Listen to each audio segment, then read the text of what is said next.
Assalamualaikum warahmatullahi wabarakatuh. Selamat pagi dan salam sejahtera bagi kita semua. Perkenalkan, saya Rifa Ekayanti, mahasiswa KKN 151 UIN Sunan Kalijaga, Yogyakarta. Pada kesempatan pagi hari ini, kita akan berbincang-bincang seputar literasi digital dengan tema Saring Sebelum Sharing bersama narasumber kita, Bapak Yoyon dari Dinas Kominfo Wonosobo. Selamat pagi Bapak, apa kabar hari ini? Selamat pagi, alhamdulillah baik. Di tengah suasana pandemi ini, alhamdulillah kita bekerja secara normal meskipun di tengah keterbatasan yang ada. Baik, langsung saja nih Pak. Jadi berdasarkan data yang saya peroleh, ada sekitar 170 juta pengguna aktif media sosial khususnya di Indonesia. Survei laporan tren digital terbaru dari Facebook menunjukkan bahwasannya pengguna media sosial di Indonesia selama pandemi virus corona ini meningkat. Namun sayangnya penggunaan media sosial di Indonesia ini masih kurang bijak. Lantas menurut Bapak seperti apa sih penggunaan media sosial yang bijak dan baik itu, Pak? Terima kasih. Jadi untuk pengguna internet itu sendiri di Indonesia setiap tahunnya meningkat, dan juga terutama tren-tren penggunaan media sosial yang saat ini tentunya mendominasi daripada semua jenis layanan yang ada di pemerintahan khususnya, dan juga layanan-layanan yang ada di masyarakat semuanya menggunakan internet, dan juga sebagian besar untuk interaksi menggunakan media sosial. Mungkin ada beberapa hal yang perlu kami sampaikan terkait dengan bagaimana sih menggunakan media sosial itu secara bijak, secara baik. Yang pertama tentunya ketika kita menggunakan media sosial itu sendiri, kita perlu mempertimbangkan kira-kira ketika kita mau share sesuatu atau mau menyampaikan sesuatu kepada orang lain, itu kita harus mempertimbangkan kira-kira konten apa sih yang pas gitu, atau sesuatu apa yang pas, apakah hal tersebut bermanfaat atau tidak untuk kita atau untuk orang lain. Dan yang penting kita tidak perlu asal melakukan posting konten.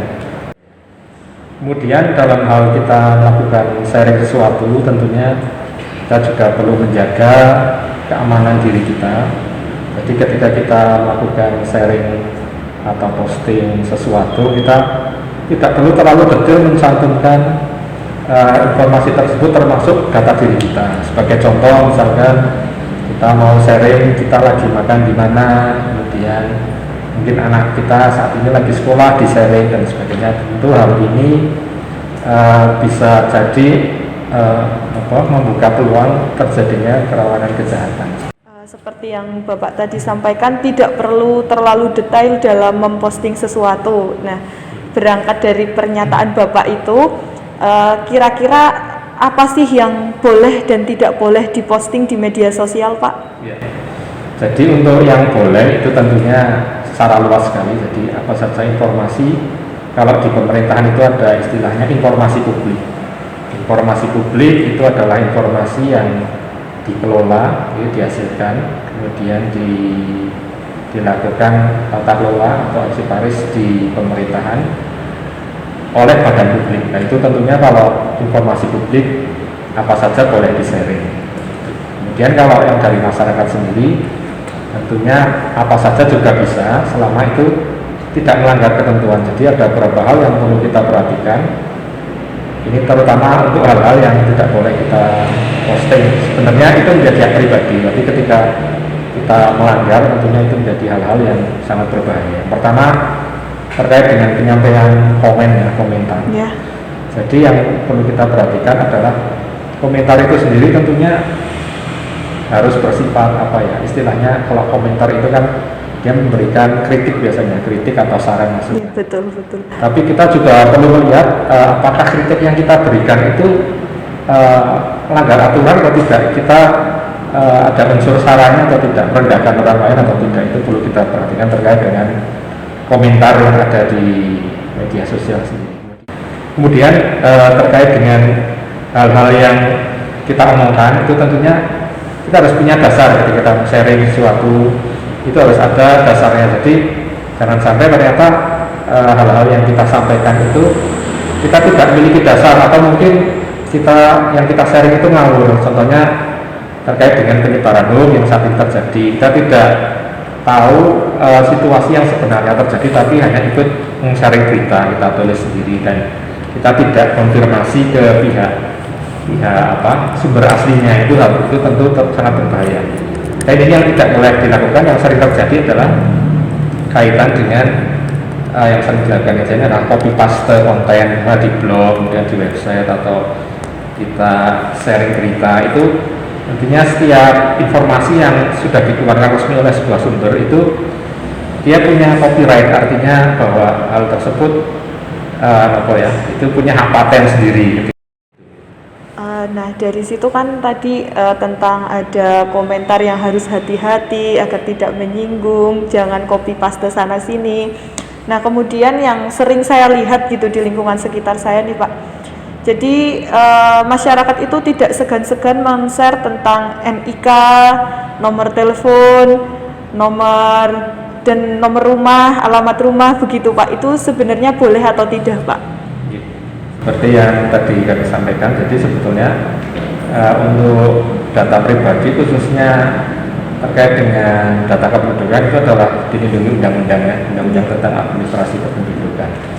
Hal tersebut sebenarnya ketika dari pihak pribadi itu sendiri itu melakukan sharing dan yang di-sharing adalah data pribadinya, itu sebenarnya terkadang menjadi sebuah permasalahan sendiri, karena kalau yang di-sharing data sendiri itu kan otomatis resiko ada di pihak pribadi. Tapi ketika yang di-sharing adalah data orang lain, tentunya itu sudah masuk ranah pidana gitu. Jadi hal itu tentunya melanggar hukum. Jadi harus lebih berhati-hati lagi nih Pak ya dalam meng-share terutama data-data pribadi seperti NIK gitu nih Pak. Menyambung tentang berita yang tadi ditulis tanpa ada dasar gitu nih Pak. Jadi yang sekarang kita ketahui bahwasanya di situasi pandemi ini banyak sekali berita yang tersebar itu kadang berita yang tidak benar gitu nggih Pak. Jadi kira-kira seperti apa sih berita yang relevan, berita yang bagus itu seperti apa Pak?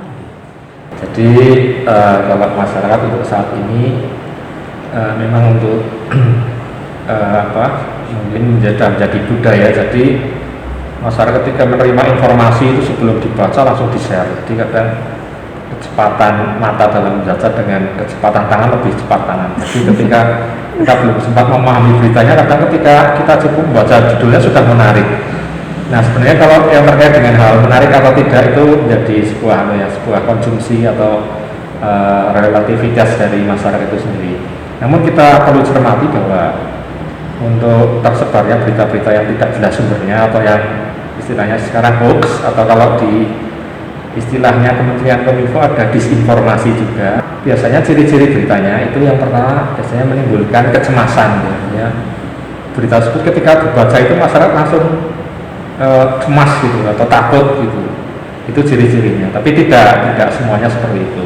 Kemudian selanjutnya biasanya berita tersebut dia mengatasnamakan tokoh atau sumber yang terkenal. Misalkan dia mengatasnamakan bahwa sekretaris atau mungkin ajudan bupati dan lain sebagainya, atau mungkin mengatasnamakan presiden juga bisa. Kan contoh perpanjangan PPKM level berapa, bawahnya ada tulisan tertanda Jokowi Dodo presiden, itu juga sering terjadi. Jadi mengatasnamakan tokoh yang terkenal atau berpengaruh, biasanya seperti itu. Kemudian biasanya ketika kita membaca judulnya itu sudah sangat provokatif, biasanya seperti itu. Berarti secara sederhananya ciri-ciri berita hoax itu menimbulkan kecemasan, bahasanya provokatif, dan mengatasnamakan tokoh yang berpengaruh gitu nih Pak, secara sederhana. Jadi dari sekian banyak berita yang beredar, kira-kira sumber mana Pak yang rekomendasi sumber mana yang kira-kira beritanya itu pasti relevan gitu Pak? Terkait dengan kebenaran berita, kita tetap harus hati-hati. Jadi karena realitas media itu sebenarnya tidak ada yang benar-benar benar dan tidak ada yang benar-benar salah, intinya seperti itu. Jadi untuk rekomendasi berita-berita itu adalah yang pertama kita lihat dulu seberapa kompeten dia di bidang jurnalistik, seperti di bidang berita. Kita mungkin sering melihat beberapa contoh berita yang mungkin sering muncul itu biasanya adalah berita-berita yang rekomendasi untuk kita ambil beritanya. Itu kita mudah kok sebenarnya untuk menemukan berita-berita, kita tinggal searching aja. Itu biasanya kalau kita searching di mesin pencari itu ada Detik, ada Kompas, ada Liputan 6, ada Tribun. Itu yang mungkin media-media yang karena itu sudah rekomendasi dari kementerian. Ada lagi kalau situs berita, ada Okezone, kapanlagi.com, ada Tempo dan lain sebagainya. Jadi, mungkin itu saja Pak yang dapat saya tanyakan ke Bapak nggih. Namun sebelum saya tutup, mungkin Bapak ada himbauan khususnya untuk masyarakat Wonosobo terkait penggunaan media sosial atau penyebaran berita, monggo Pak. Ya, terima kasih.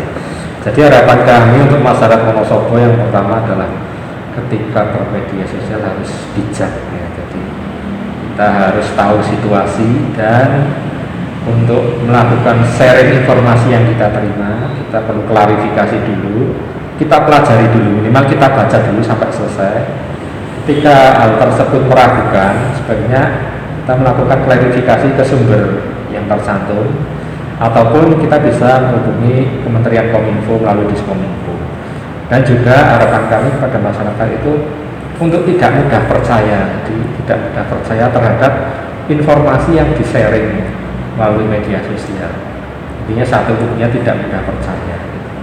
Kemudian yang kedua adalah tidak mudah terprovokasi terhadap informasi yang di-sharing. Jadi kita baca dulu, kita pelajari, baru setelah itu kalau ketika itu bermanfaat dan valid beritanya bisa kita sebarkan. Gitu. Terima kasih atas informasi dan ilmunya Bapak, sehat selalu. Ya, mungkin itu saja yang dapat kita pelajari pada hari ini.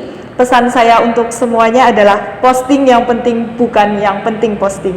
Sekian dari saya, terima kasih. Wassalamualaikum warahmatullahi wabarakatuh.